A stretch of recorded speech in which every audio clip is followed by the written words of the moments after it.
Naam, bwana mtazamaji, moja kati ya vitu ambavyo vimeibuka huko mtandaoni bwana ni hii issue ya Pipi Jojo. Ni kwamba kuna hizi details ambazo zimetolewa na Maimartha wa Jesse kuhusiana na maisha ya Pipi Jojo kwa sasa hivi tokea alivyoingia katika record label ya Nandy au The African Princess baada ya kutoka katika record label ya Chief Godlove. Bwana ni kwamba mambo bwana inasemekana kwamba si mazuri. Kwa mujibu wa Maimartha,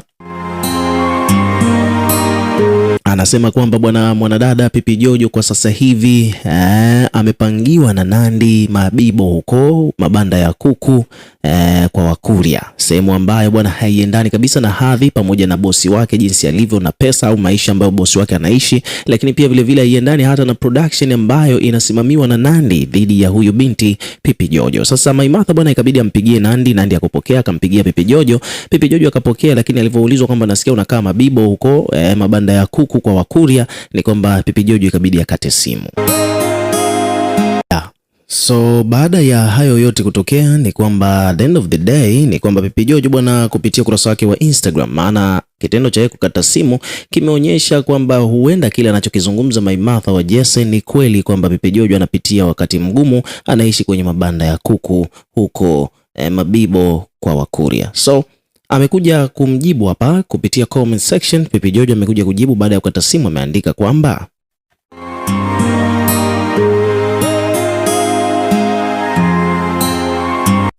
kwamba mama yangu Maimartha wa Jesse, umenifanya nilie sana jana. Hii ni mara ya pili sasa unanipigia simu kuniuliza mambo yangu ya uongozi uliopita na kukatia. Naona unafika mbali. Mimi ni binti mdogo mwenye ndoto kubwa.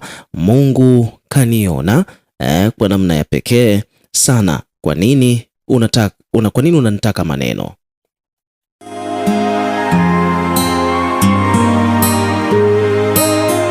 Akaendelea kusema kwamba hivi ni kuulize tu kwamba unajua mapato yanapatikana vipi kwenye digital? Why useme kwamba yanaenda kwingine? Unajua yanachukua muda gani? Haya, mimi na muda gani kwa bosi wangu kwa sasa hivi?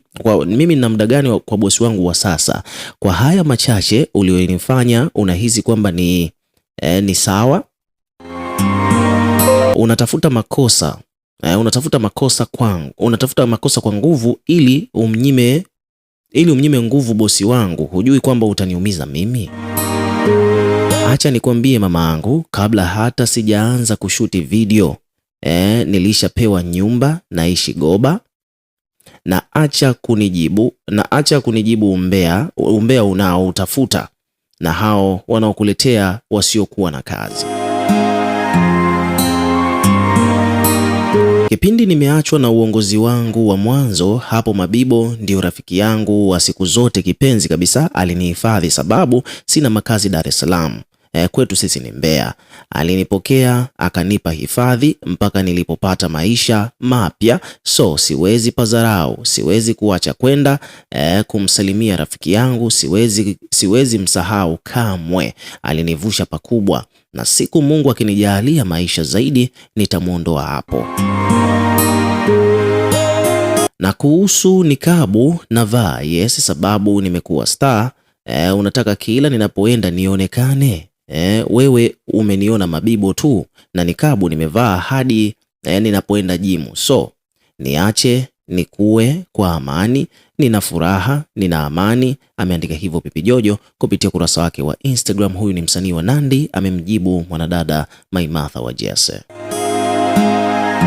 So basically ni kwamba binti yuko na point, na hiki alichokizungumza kina make sense. Nadhani Nandy atakuwa amemmedia train huyu binti, amemfundisha jinsi ya kujibu maswali au jinsi ya kutengeneza perception nzuri kwenye image au kwenye brand yake. So ukiwa kama mdau, weka maoni yako, pia tutakuwa tukisoma na kureplay, na pia subscribe kwa ajili ya kupata update zaidi.